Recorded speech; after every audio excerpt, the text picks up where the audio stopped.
유다의 떨어진 자들을 모으시니 에브라임의 질투는 없어지고 유다를 괴롭히는 자들은 끊어지며 에브라임은 유다를 질투하지 아니하며 유다는 에브라임을 괴롭게 하지 아니할 것이요. 할렐루야.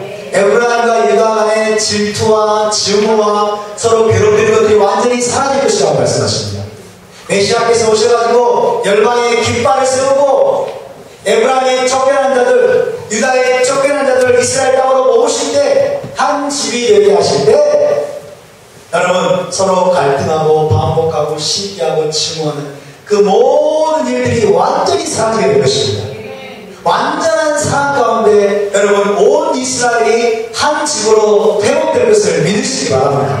완전한 화해가 예수를 통해서 일어날 것을 믿으시기 바랍니다. 우리는 지금 그 목적지를 향해서 가고 있습니다. 지금은 어떻습니까? 유대교와 기독교를 증오하고 있습니다. 기독교인들이 유대교를 증오하고 있습니다. 저 비난한 것 같아요. 율법주의에 대입자. 2000년 동안 기독교와 유대교를 지어주고 뽑았습니다. 지어주고 뽑고. 그렇지만 이제 여러분 그 질곡의 역사가 이제 곧 끝나갈 것입니다. 곧 끝날 것입니다.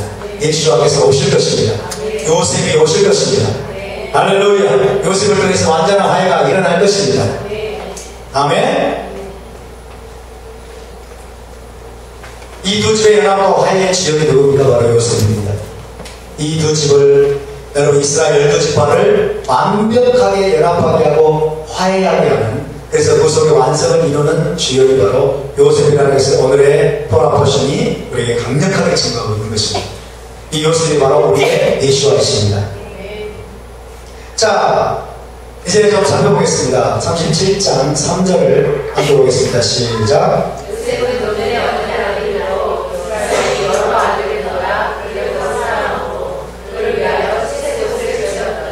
자, 그래서 요셉은 이스라엘 집에 최종적인 구속, 최종적인 화해를 가져오는 메시아의 그림자, 메시아를 보여주는 인물, 메시아를 강력하게 증거해주는 인물이 바로 요셉입니다. 그래서 하나님은 요셉을 통해서 우리에게 메시아를 보아라고 말씀합니다.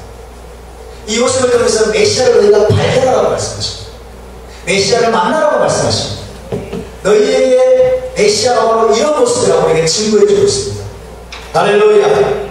이스라엘의 최종적인 구속, 최종적인 화해를 가져오는 메시아적인 인물, 이 인물이 바로 요셉입니다. 그래서 이 요셉과 예수와는 오버랩이 됩니다. 예수와의 모습, 신약에서 보여준 예수와의 모습과 요셉의 모습, 이 모습이 서로 중첩이 되고 오버랩이 됩니다. 그러니까 예수와 이 요셉을 통해서 하나님이 우리에게 메시아를 보여주는 것입니다. 어떻게 보여주는지 한번 살펴보겠습니다. 먼저 요셉은 아버지에게 사랑받는 아들이었어요. 아버지 야곱에게 이스라엘에게 사랑받는 아들이었습니다. 마찬가지로 예수와도 그렇죠. 이것이 또 예수를 보여줍니다. 아버지에게 사랑받는 아들, 아버지의 사랑을 한 몸에 받는 아들이었어요. 예수와도 그렇습니다. 자, 요셉은 야곱의 12아들 중에 가장 사랑받는 아들이었어요. 예수께서도 이는 내 사랑하는 아들이요 내 기뻐하는 자라 하는 하늘의 음성을 두 번이나 하늘로부터 들었죠. 그죠? 그래서 아버지의 사랑하는 자, 아버지께서 아들을 사랑하심으로 말미암아 내게 주신 심판하는 권세를 주셨다고 말씀하시죠. 그죠? 그래서 아버지의 사랑하는 아들이 요셉인데 이분이 누구라고요? 예수를 보여주는 것입니다. 할렐루야. 그 다음에 요셉은 이스라엘의 왕권을 가진 자, 이스라엘 왕권을 아버지 야곱으로부터 물려받은 자. 네, 이것이 바로 예수를 보여주는 것입니다. 자, 채색옷으로 번역된 이 부분은 케토넷 파심이라고 합니다. 케토넷 파심. 여보가요? 케토넷 파심. 케토넷 파심. 이 케토넷 파심은 여러 가지 색깔로 된 옷을 말하는데 이 채색옷은 왕족의 옷이에요. 왕족에게 입혀주는 왕족의 옷으로서 왕권과 권세의 상징입니다. 왕권과 권세의 상징. 그래서 요셉에게 야곱이 그 옷을 입혔다고 하는 것은 요셉이 바로 야곱의 장자권자이면서 이스라엘의 차기 지도자입니다. 야곱의 뒤를 이을 자신을 이을 이스라엘의 지도자라는 것을, 이스라엘의 머리라는 것을 여러분 형제들에게 야곱이 선포합니다. 이해되시죠? 선포합니다. 그래서 형제들이 미워한 거예요. 요셉은 몇 번째 아들입니까? 11번째. 그렇죠? 11번째 아들인데 자기 아버지 야곱이 채색을 펴줍니다. 왕권을 상징하는 이스라엘의 다음 지도자를 상징하는 채색을 펴주고 왕권을 상징하는 장자권자임을 온 형제들 가운데 야곱이 선포합니다. 그러니까 일을 빠득빠득 가르쳐. 그렇죠? 다른 형제들이 일을 빠득빠득 하는 거예요. 그런데 여러분, 다른 형제들이 이것이 하나님께로 났다는 것을 알았더라면 여러분 이것을 받아들였을 것입니다. 여러분, 토라가 뭐라고 얘기해 주었어요? 이스라엘이 야곱을 사랑했다고 했어요. 이스라엘이 야곱을 사랑했다고, 야곱이라고 단어를 쓰지 않아요. 이스라엘이 요셉을 사랑했다고 했어요. 그것은 어디로 난 거예요? 하나님께로 났다는 것입니다. 아멘. 하나님께로 났다는 것입니다. 그러니까 하나님의 생각을 붙들어야 되는데 사람의 생각을 붙들기 때문에 우리가 하나님과 어긋나는 거예요. 거기에서 갈등이 오고, 거기에서 증오가 오고, 거기에서 미움이 오고, 시기질투가 오고. 어쨌든 요셉은 이스라엘의 왕권을 가진 자로 등장합니다. 이것이 바로 예수라고 해주는 것이죠. 할렐루야. 예수 안에 이스라엘 왕권을 가진 자를 믿으시기 바랍니다. 예수 안에 이스라엘의 장자입니다. 이스라엘의 장자이며 이스라엘의 궁극적인 왕권을 가지십니다. 이것을 요셉이 지금 채색옷을 입음으로써 그것을 보여주는 것입니다. 따라서 예수와는 이스라엘의 장자입니다. 하나님의 맏아들입니다. 하나님의 사랑받은 아들입니다. 자, 37장 5절을 이제 읽겠습니다. 시작.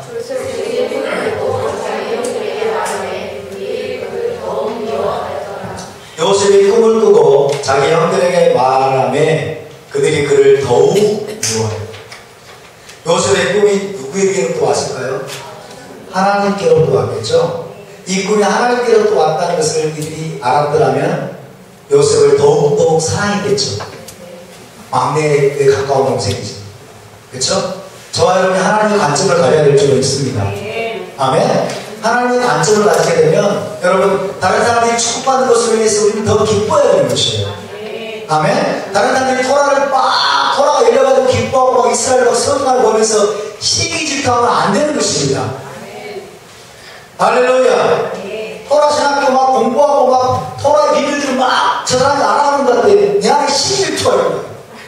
이것은 뭐예요? 하나님과 초점이 맞지 않는다는 거예요. 여러분 하나님의 관점을 가지시기 바랍니다. 하나님의 눈을 가지시기 바랍니다. 요셉이 꿈을 꿨어요. 하나님으로 말하면 꿈을 꿨는데 이들은 요셉 지가 꿈을 생각합니다. 이게 문제가 되는 거죠. 자, 그래서 형제들의 시기와 증오의 대상이 되는데 이것이 바로 예수라고 보여줍니다. 형제들은 그 시기와 증오의 대상이 됩니다. 아버지의 특별한 사랑과 장자권으로 인해서 요셉은 형제들의 시기와 증오와 분노의 대상이 되는데 예수 앞에서도 대제사장들과 서기관들, 바리새인들, 종교 지도자들의 시기와 질투와 분노의 대상이었습니다. 그래서 정확하게 보여주고 있습니다. 네 번째, 온 이스라엘 위에 높임받을 자가 바로 요셉입니다. 요셉의 데스티니가 뭐예요? 온 이스라엘이 높임받을 자. 꿈을 통해서 보여준 것입니다. 그렇죠? 온 이스라엘 위에 높임받을 자가 요셉인데 이분이 누구예요? 우리의 예수와이십니다. 아멘. 자, 요셉이 두 가지 꿈이 있습니다. 두 가지 꿈을 꿨는데 이 꿈을 통해서 하나님이 이걸 보여주는 거예요. 온 이스라엘 위에 하나님이 요셉을 높일 것이라고 하는 것을 보여준 것인데 11개의 곡식 땅이 요셉에게 자라나는 내용은 무엇입니까? 그가 형제들 위해 높임을 받은 것을 보여줍니다. 두 번째 꿈은 무엇입니까? 해와 달과 연한 별이 나에게 절하더이다. 그랬죠? 이것은 그가 온 이스라엘에 또 높이 받은 것을 높였자임을 예언적으로 보여주는 것입니다. 자, 첫 번째 꿈은 형제들이 절하는 거예요. 형제들이 요셉에게 절하는 그런 내용인데, 두 번째 꿈은 형제들만이 아니에요. 그렇죠? 해와 달과, 해는 아버지를 상징합니다. 아버지 야곱을 상징하고, 다른 어머니 라헬을 상징하죠. 그리고 별은 자녀들을 가리킵니다. 자, 라헬은 이미 이때 죽었어요. 그렇죠? 죽은 라헬까지 요셉의 별에게 절할 수 있어요, 없어요? 요셉의 생명이 이루어질 수 있어요, 없어요? 이루어질 수 없어요. 그래서 이것은 메시아의 꿈이라고 잘할 수 없어요. 요셉에게 부분적으로 이루어집니다. 부분적으로 이루어지는데, 여러분, 야곱과 라헬은 온 이스라엘을 상징하는 거예요. 그죠? 야곱과 라헬까지 요셉에게 절하는 것이 이루어졌어요? 안 이루어졌어요? 안 이루어졌어요. 여러분, 야곱이 애굽으로 내려가지만 요셉에게 절했을까요? 안 절했을까요? 절하지 않았을 거예요. 형제들은 절했어요. 두 번째 꿈은 확실히 메시아적인 꿈이에요. 아멘? 요셉에게서 부분적으로 이루어집니다.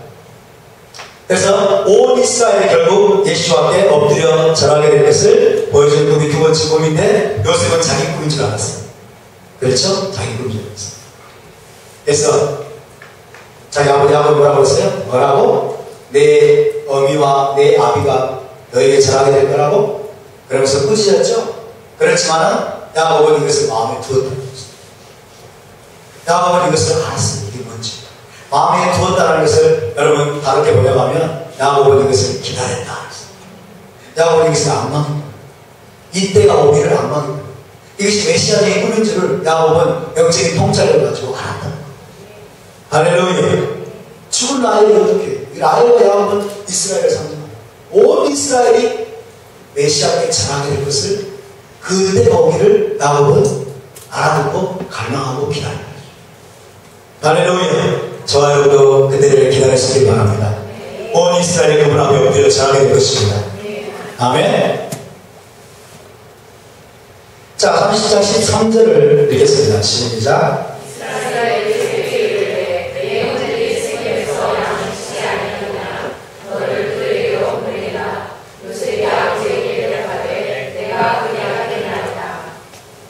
기가 막힌 일이 또 있죠. 굉장히 중요한 에피소드인데, 요셉의 형들이 세겜에서 양을 치게 되었어요. 세겜은 어떤 곳입니까? 뼈아픈 기억이 있는 곳이죠. 뼈아픈 기억이 있는 곳인데, 세겜에서 양을 치는 거예요. 아주 위험한 지역입니다. 그렇죠? 가나안 족속들에 의해서 공격을 받을 수도 있고, 무엇 때문에? 세겜전 사건 때문에 공격을 받을 수 있는 그 위험한 지역에서 형제들이 양을 치니까 어때요? 이제 야곱이 걱정이 될 수 있겠죠. 그래서 요셉을 보내는 거예요. 자, 아버지로부터 보냄을 받습니다. 요셉이. 예수와는 아버지로부터 보냄을 받은 자. 그래서 아버지로부터 보냄을 받는 형제들에게로, 잘 보세요. 형제들에게로 양떼에게로 요셉이 파송을 받아요. 그렇죠? 예수와께서 바로 그런 분이십니다. 아버지는 세겜에서 양을 치는 형제들에게로 요셉을 보내고, 요셉은 순종합니다. 이 그림을 보시면은 헤브론입니다. 헤브론이 지금 거주하고 있는 곳입니다. 헤브론에서 예루살렘을 지나서, 그리고 베델을 지나서 쉐켐까지 갑니다. 쉐켐까지 가고, 쉐켐이 없으니까 도탄까지 가죠. 도탄. 여기까지 굉장히 한 사나흘 걸리는 거리인데, 요셉 한 사람을 야곱이 보내게 됩니다. 요셉은 가겠나이다. 아버지께서 가라고 말씀하실 때 요셉은 가겠나이다. 누구를 보여줘요? 우리 주님을 보여주고 있습니다. 우리 주님을, 예수와를 보여주고 있습니다. 하늘 아버지께서 자신의 양떼의 형편을 살피러 아들 예수와를 이 땅에 보내시는 그림입니다. 양떼는 아버지 양떼죠. 아들들의 양떼가 아니죠. 아버지의 양떼. 아버지의 양떼를 누가 돌보고 있습니까? 형제들이 돌보고 있죠. 그죠? 양을 치는 자들은 이스라엘의 종교 지도자들을 의미합니다. 그죠? 하나님께서 자기 양떼 이스라엘의 형편을 살피기 위해서 여러분 아들 예수와를 보내가지고 종교 지도자들을 만나게 하고 그들을 만나게 하는 거예요. 그들에게로 보내는 것입니다. 그 그림을 아주 기가 막히게 우리에게 보여주고 있습니다. 이것이 여러분 토라의 굉장히 아름다운, 이것이 토라의 비밀입니다. 메시아를 보여주는 거예요. 메시아. 하나님 아버지를 보여주는 것입니다. 구속의 전체적인 그림을 보여주는 것입니다. 이 땅의 일들을 통해서. 물론 여러분, 이것은 분명히 있었던 사건이에요. 아멘. 물리적으로도 육적으로도 이것은 분명히 있었던 사건이에요. 그것을 우리가 부정하면 안 됩니다. 그러니까 이것을 통해서 하나님은 더 깊은 비밀을 보여주길 원하십니다. 세겜은 어떤 것입니까? 요셉의 형제들의 잠재적인 폭력성을 암시해주는 장소죠.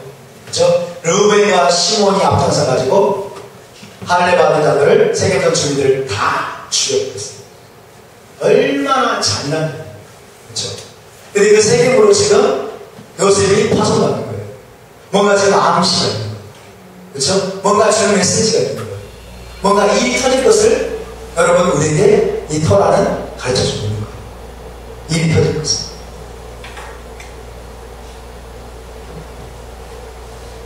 가다가 요셉이 길을 잃고 방황을 했어요.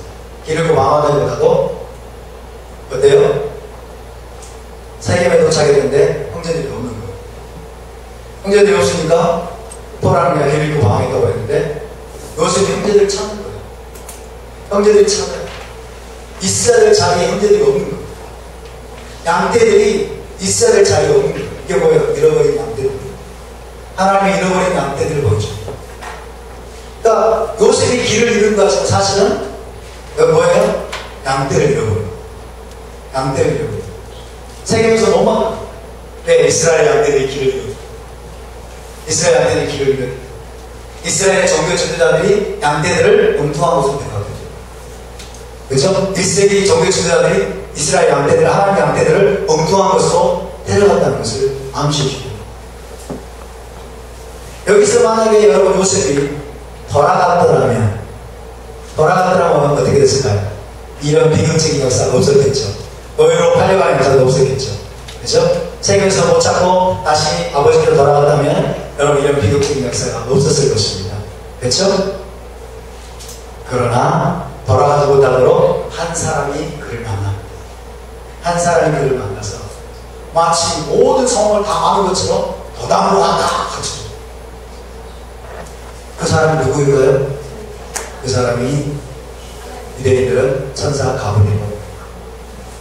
가브리엘인지 아닌지 모르지만은 제가 볼 때도 분명히 하나님의 천사를 보내가지고 여러분 노예로 팔려갈 수밖에 없는 현장으로 요셉을 몰아가요. 거기만 안 갔으면 노예로 안 팔려가요. 근데 여러분 아세요? 거기만 안 갔으면 이스라엘은 기근으로 다 묻히고 거기 안 갔으면은 요셉으로 말미암아 여러분 온 이스라엘 구원자 하나님이 세우는 그 계획이 다 잡아요. 이해되십니까? 그래서 요셉의 비극은 형제들에게서 보냄받는 데서 비롯이 되고 예수와의 비극도 이 땅으로 보냄받는 데서 비롯이 됩니다. 예수와께서 이 땅에 내려오지만 않으셨더라도 십자가의 비극이 일어나잖아요. 십자가에 못 박혀 죽고 고난당하고 그런 일들이 없어요. 그렇죠? 주님 오지 마시지. 요셉 세겜으로 가지 말고 도단으로 가지 말고 돌아가지. 우리가 안타까운 마음이 있을지 모르지만 하나님은 그것을 넘어서 온 이스라엘 구원까지 보고 있는 것입니다. 예수와 십자가 못 박혀 죽는 것을 뛰어넘어서 그분이 나중에 부활하고 그로 말미암아서 여러분 그를 믿는 모든 이들이 구원받는 데까지 하나님은 계획을 다 세워놓고 있는 것입니다. 할렐루야. 그래서 여러분 세겜에서 못 찾고 도단으로 가까지 간 것이 하나님의 계획임을 기억하시기 바랍니다.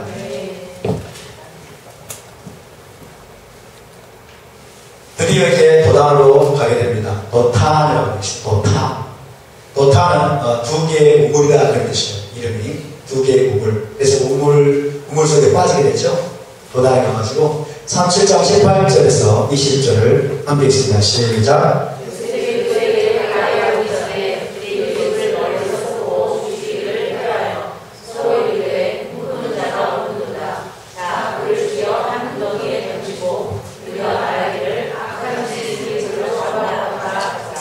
요셉이 지금 걸어가는 모든 길들은 지금 여러분 메시아의 길을 보여주고 있다는 걸 알아야 됩니다.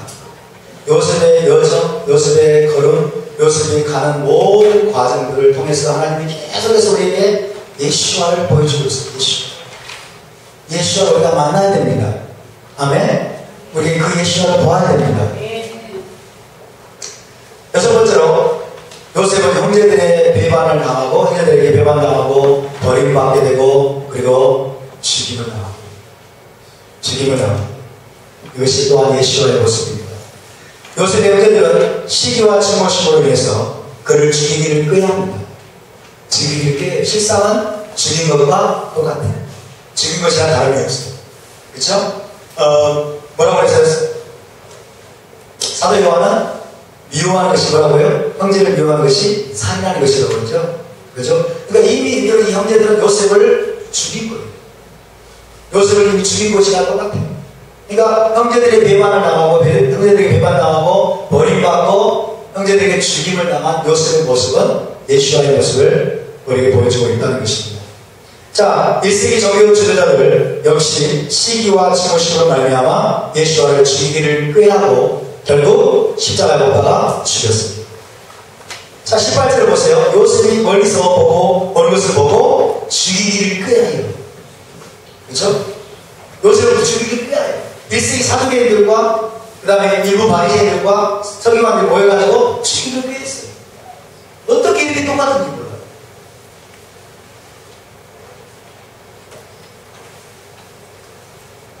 꿈꾸는 자가 오는 거다. 꿈꾸는 자가 오는 거다. 꿈꾸는 자는 히브리어로 바알 할로모트. 그래서 바알 할로모트. 바알 할로모트. 할롬, 이게 꿈이라는 뜻이에요. 할롬. 할로모트는 복수예요. 그죠? 바알은 주인이죠. 바알. 바알 할로모트. 꿈들의 주인. 혹은 꿈을 지배하는 자. 이런 뜻이에요. 바알 할로모트가 오는 거가 있어요. 바알 할로모트. 꿈들의 주인이 오네. 꿈을 지배하는 자가 오네. 꿈들을 지배하는 자. 이것은 여러분 자기도 모르게 예언한 거예요. 예언적인 말이에요. 나중에 어떻게 됩니까? 요셉은 꿈을 자유롭게 해석하는 은사를 받아요. 할렐루야. 꿈을 자유롭게 해석하는 은사를 받고 그로 인해서 꿈을 해서 여러분 높이 들림을 받습니다.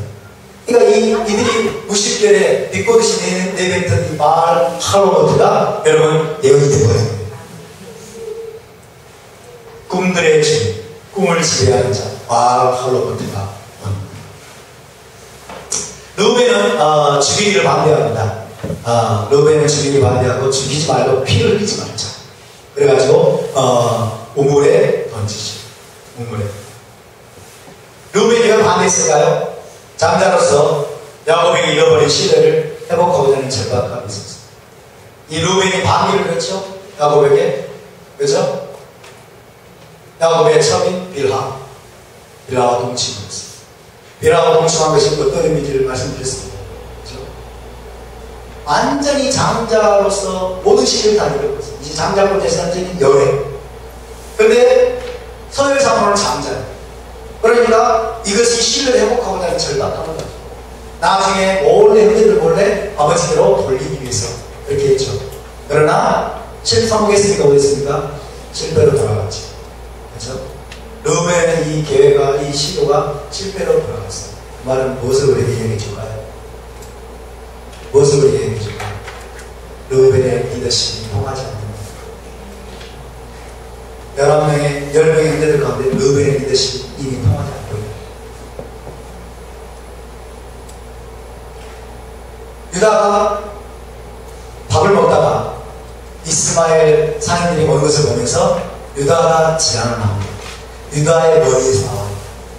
이스마엘 사람들에게 요셉을 돈을 받고 팔 것을 제안합니다.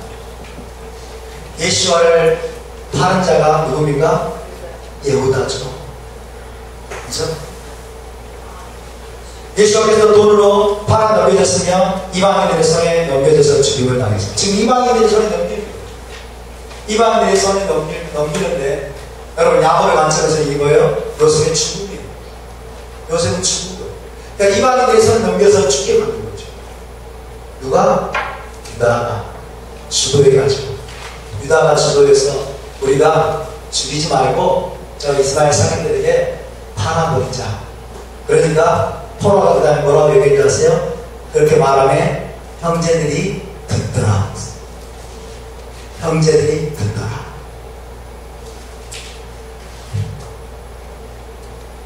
여기서 유다가 부각이 됩니다. 유다씨.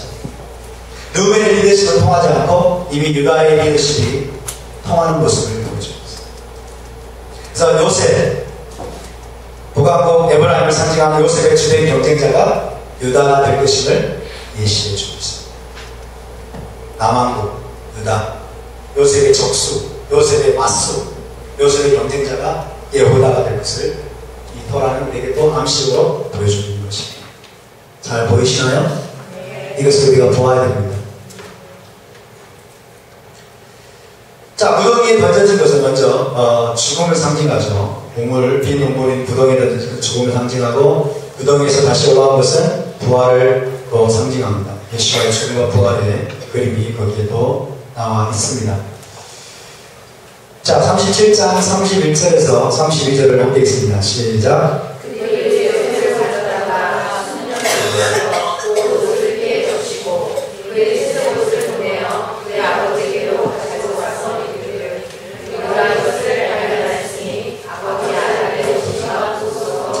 요셉을 팔아 넘긴 후에 이제 요셉의 채색 옷을 벗겨가지고 그 옷을 가져다가 손념소를 죽여서 그 옷을 피에 적십니다.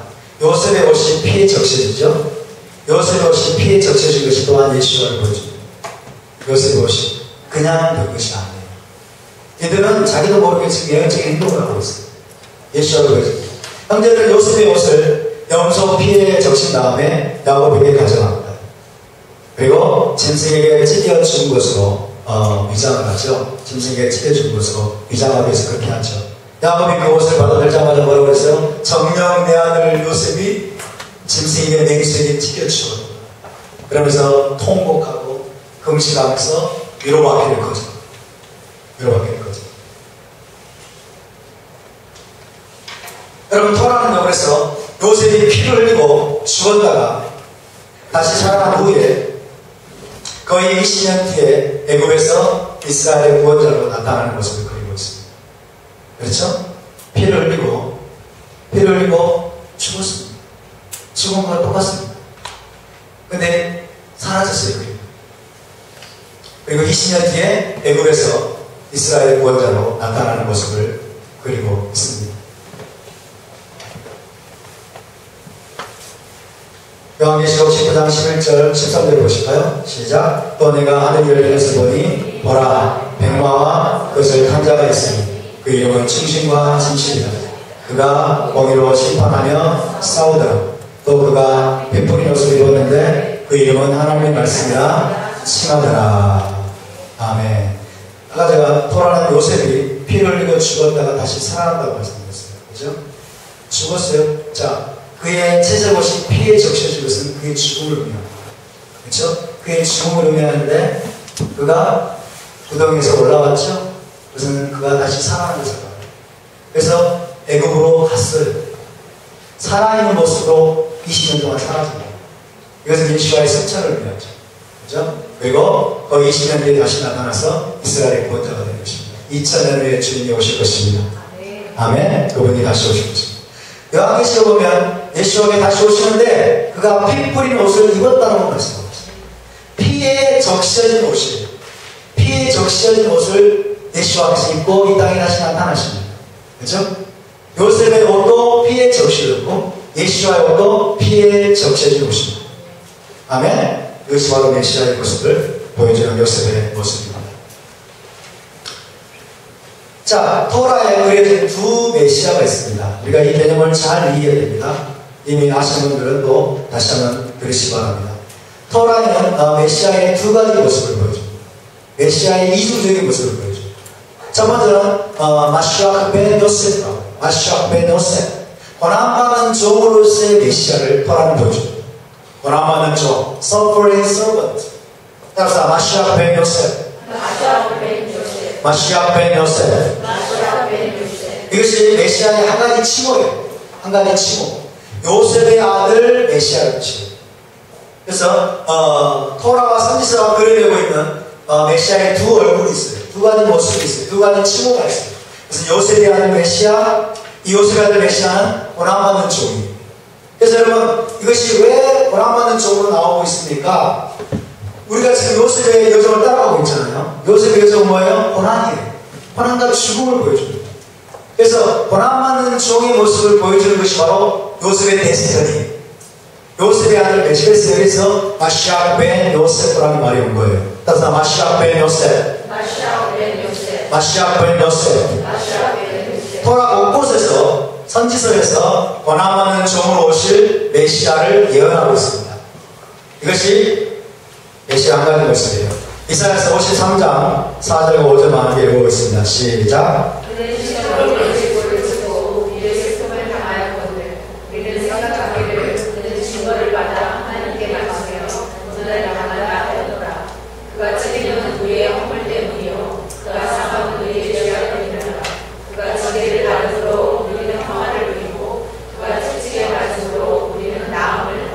고난받는 종으로 오시는 메시아를 예언하고 있는 내용입니다. 그렇죠?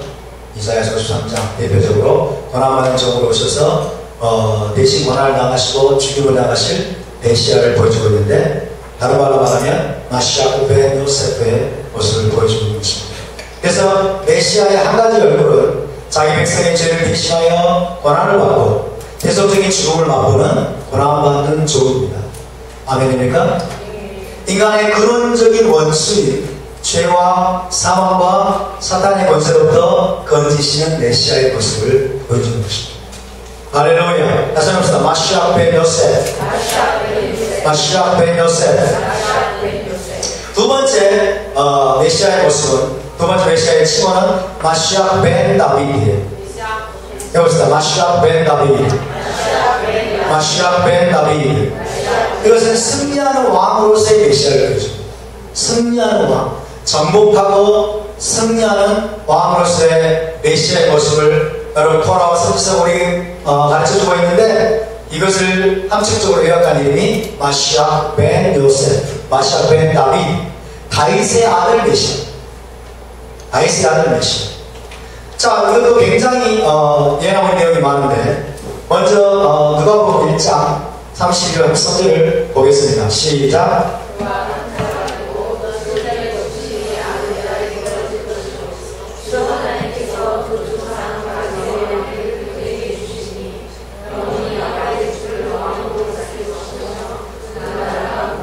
예, 이 누가복음의 내용은 토라와 선지서에서 그려진 마시아 벤 다비드의 그 예언을 그대로 가져온 거예요. 그대로 가져온 거예요. 그래서 그가 큰 자가 되고 지극히 높으신 이의 아들이 일컬어질 것이요, 하나님께서 그 조상 다윗의 왕위를 그에게 주시니 영원히 야곱의 집을 왕으로 다스리실 것이며, 그 나라가 누구 나라냐? 그죠? 이스라엘의 왕으로 다윗의 후손으로 오셔가지고 다윗의 보좌에 앉아서 통치하고 다스리고 승리하는 왕의 모습을 가진 메시아. 이 메시아가 바로 마시아 벤 다비드입니다. 따라서 마시아 벤 다비드. 그래서 메시아의 다른 얼굴은요, 정복하고 다스리는 왕이, 정복하고 다스리는 왕으로서 이스라엘의 모든 대적을 물리치고 영원히 이스라엘의 왕으로 통치하는 모습을 가진 메시아. 그것이 두 번째 메시아. 근데 여러분, 이 두 가지 모습은 보세요. 이 두 가지 모습은 서로 상반됩니다.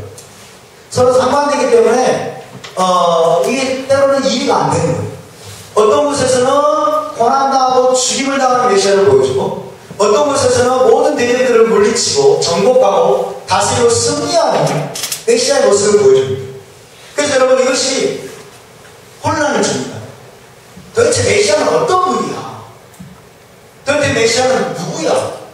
그러면서 유대 현인들과 또 토라학자들에게 많은 혼란을 주었어요. 많은 혼란을 주었어요. 지금 기독교가 붙들고 있는 메시아는 일본이에요. 기독교는 주로 이거밖에 없어요. 고난받는 종, 십자가에 못 박혀 죽으신, 내 죄를 위해서 죽임당하신 예수와 예수 그리스도, 이것만을 붙들고 있어요. 그리고 여러분, 두 번째 마시아 벤 다비드로 오실 그분에 대해서 준비가 안 돼 있어요. 이것에 대한 계시가 가려져 있어요. 그런데 여러분, 유대교는 첫 번째에 대한 계시가 없어요. 가려져 있어요. 그리고 유대교가 지금 기다리고 있는 메시아는 두 번째, 마시아 벤 다비드. 그런데 토라와 선지서가 그려내고 있는 메시아는 이 두 가지 다예요. 아멘? 이 두 가지 다 합니다. 이것을 우리가 이해해야 돼요. 이것을 이해하기 위해서 고대 유대 현인들의 메시아 사상을 함께 살펴보겠습니다. 고대 유대 현인들은 어떤 메시아 사상을 가지고 있었을까? 첫 번째, 메시아는 두 사람이다 이해했습니다. 메시아는 두 사람이다. 한 메시아는 고난받는 종으로서 요셉의 아들로 올 것이고, 다른 메시아는 승리하는 왕으로서 다윗의 아들로 올 것이다. 그래서 어떤 현인들은 이렇게 이해했어요. 왜냐하면 여러분, 고난받는 종하고 다스리는 왕하고 서로 매치가 안 되는 거예요. 그러니까 이 현인들은 메시아는 두 사람입니다. 이해되십니까? 두 사람인 거죠. 한 메시아는 요셉의 아들이고, 요셉의 아들로 올 것이고, 한 메시아는 다윗의 아들로 올 것이다. 메시아는 두 사람입니다. 두 번째 또 어떤 이제 유대 현인들은 메시아는 한 사람이며 두 번 올 것이다. 한 사람인데 두 번 올 것이다. 메시아는 한 사람이며 인류 역사 4,000년째와 6,000년째 각각 올 것이다. 두 번 올 것이다. 따라서 메시아는 두 번 옵니다. 두 번 옵니다. 첫 번째 의견과 두 번째 의견이 공존했습니다. 고대 시대 공존했어요. 그 다음에 세 번째, 메시아는 한 번 올 것이다. 이런 의견도 있었어요. 메시아는 한 번 올 것이다. 메시아는 한 번 올 것인데 이스라엘이 합당하지 못하면 고난받는 종이 올 것이고, 이스라엘이 합당하면 승리하는 왕이 올 것이다. 이스라엘이 회개하고 준비가 돼 있으면 승리하는 왕이 올 것이고, 이스라엘이 죄가 많고 언약을 깨뜨리고 이런 상태에서 합당치 못하면 메시아는 고난받는 종이 올 것이다. 그런데 한 번 고난받는 종이든지 승리하는 왕이든지 메시아는 한 번 올 것이다. 여러분, 고대 시대 때는 이런 메시아 사상이 서로 공존했습니다. 토론이 일어났습니다. 유대인들의 주된 특징은 토론이잖아요. 근데 여러분, 우리가 지금 우리가 알고 있으니까 그렇지, 우리가 이거 모르고 있으면 이게 좀 이해가 되죠. 그렇죠? 한 번 올지 두 번 올지 이게 성경에 분명히 안 나와 있잖아요. 한 사람이 두 사람인지 또 분명하지 않잖아요. 그러니까 이런 의견들이 여러분 자유롭게 그렇게 나누어졌습니다. 나누어졌는데 이제 예수가 오셔가지고 승천하신 이후에 어떤 일이 벌어지냐면 유대인들의 메시아 사상이 변질되기 시작했어요. 변질되기 시작했어요. 어떻게 변질이 됐냐면요, 보세요. 메시아는 특별한 능력으로 기름 부음 받은 인간이다. 이 말은 맞는 것 같아요. 이 말은 맞습니다. 그런데 메시아는 하나님의 아들이 아니라 모세와 다윗과 같은 특별한 능력을 부여받은 인간이라. 인간. 그래서 현 유대인의 메시아 사상은 메시아의 신성을 부인합니다. 메시아가 하나님의 아들이 아니라. 모세는 하나님의 아들이 아니죠. 모세는 신성이 없죠. 근데 특별한 능력을 부여받아서 엄청난 일을 이루었죠. 다윗도 마찬가지예요. 다윗은 신성이 없습니다. 그러나 특별한 기름 부음을 받아가지고 위대한 위협을 이루었어요. 그런 자라요. 이해되시죠? 그러니까 메시아의 신성을 부인하는 거예요. 왜 이런 의견들이 유대교의 메시아 사상으로 자리 잡았을까요? 기독교인들이 예수와를 하나님의 아들로 섬기는 것에 대한 반박을 반박. 또 메시아는 정복하고 승리하는 왕으로 오시는 분이지, 그리고 이스라엘 12지파를 회복하여 이스라엘 왕국을 세우는 분이지 고난받는 종은 아닙니다. 고난받는 종을 부인합니다. 잘 들으세요, 여러분. 자, 고대 시대에는 이 세 가지가 자유롭게 토론됐어요. 고대 현인들은 이 세 가지를 서로 의견을 주고받으면서 토론하고 막 논쟁을 벌였어요. 그런데 기독교가 이제 메시아 오시다 하면은 유대인들이 이것만 받아요. 이것만. 메시아가 두 번은 다 가지고 올 수가 있어요. 근데 진짜 토라가 증언하는 거예요. 두 번째. 진짜 히브리적인 메시아 사다 뭡니까? 두 번째. 메시아는 두 번을 받아요. 아멘. 메시아는 4,000년째 오셨습니다. 그리고 메시아는 6,000년째 오실 것입니다. 할렐루야. 4,000년째 오셨고, 그로부터 지금 2,000년이 지났어요. 그러면 우리는 주님이 속히 오실 것을 우리는 알고 있습니다. 할렐루야. 4천년째 그분은 고난받는 종으로 오셨습니다. 이제 6천년째 그분은 승리하는 왕으로 오실 것입니다. 정복하는 왕으로 오실 것입니다. 할렐루야. 그래서 지금 유대인과 붙들고 있는 메시아 사상이 상당히 지금 빗나가야 생각해요. 어디에서 빗나가냐? 신성을 부인하는 것. 메시아의 신성을 부인하는 것이 잘못된 것이고, 고난받는 종으로 그 다음에 온 인류의 죄를 짊어지고 대속적인 죽음을 죽어야 하는 존재로 오는 것을 그들이 부정하고 있습니다. 그래서 이사야서 53장을 메시아의 죽음이라고 그들은 해석하지 않습니다. 무엇 때문에? 기독교에 대한 반발 때문에. 기독교에 대한 상처 때문에. 그래서 이사야 53장 그들은 어떻게 생각하는 줄 아세요? 유대인들이 전 세계로 터져가지고 고난받는 것을 이야기하려고 했습니다. 물론 그것도 될 수 있죠. 그러나 여러분, 그러나 더 중요한 건 뭐예요? 토라와 선지서는 누구를 가리킨다? 예수를 가리킨다. 메시아를 가리킨다. 아멘. 그래서 우리가 정확하다. 정확하다. 그래서 지금 유대인들이 뭐라고 하는지 아세요? 예수아가 2000년 전에 와가지고 이스라엘 민족들을 정복하고 이스라엘 12시간에 회복해가지고 이 땅에 이스라엘 나라를 회복했느냐? 이스라엘 나라를 이 땅 가운데 세웠느냐? 그러면 유대인 기독교 아닌데 봐! 메시아 아니잖아 이러는 거예요. 메시아 아니야. 메시아는 오직 그런 존재만 생각하고 유대인들이 여러분 기다리고 있는 메시아는 재림의 메시아입니다. 아멘. 재림의 메시아. 그들이 기다리는 메시아는 재림의 메시아고 이제 우리 저와 여러분이 기다리는 메시아도 재림의 메시아예요. 아멘. 기독교인들에게 잠들어 있는 기독교인들에게 이 재림의 메시아를 전해야 될 줄 믿습니다. 이스라엘의 대적을 멸하러 오실 것입니다. 아멘. 이스라엘 땅을 빼앗으려는 자들을 멸하러 오실 것입니다. 초림 때는 그분은 죄와 사망 권세에서 사단의 권세에서 우리를 구원하시기 위해서 우리의 죄를 짊어지고 십자가에서 대속적인 죽음을 주기 위해서 그분은 오셨습니다. 그러나 재림하실 그분은 여러분 모든 대적들을 실제로 멸하기 위해서 오십니다. 아마겟돈 전쟁에서 이스라엘을 구원하러 오십니다. 할렐루야. 이분을 위해서 우리가 여러분 준비하고 이분을 위해서 우리가 여러분 그분을 기다리는 마음을 갈망하는 마음을 가져야 될 줄로 믿습니다. 자, 예수와는 이스라엘의 메시아이십니다. 아멘. 예수와는 이스라엘 메시아입니다. 첫 번째 그분은 마시아 벤 요셉 되십니다. 고난받는 종으로 그분은 오셨습니다. 마가복음 10장 45절에서 인자가 온 것은 섬김을 받으려 함이 아니라 도리어 섬기게 하고 자기 목숨을 많은 사람의 대속물로 주려 함이니라. 누가복음 9장 22절에서 이르시되 인자가 많은 고난을 받고 장로들과 대제사장들과 서기관들에게 버림받아 죽임을 당하고 제3일에 살아나야 하리라. 주님께서 2000년 오셔가지고 뭐라고 말씀하시는 것입니까? 내가 죽으러 왔다. 내가 대속적인 죽음을 위해서 왔다. 내가 고난받으러 왔다. 내가 고난받는 종으로 왔다. 내가 마시아 벤 요셉으로 왔다라고 주님이 말씀하신 것입니다. 4000년째 요셉의 아들로 보셨습니다. 물론 그분은 또한 다윗의 아들이셨습니다.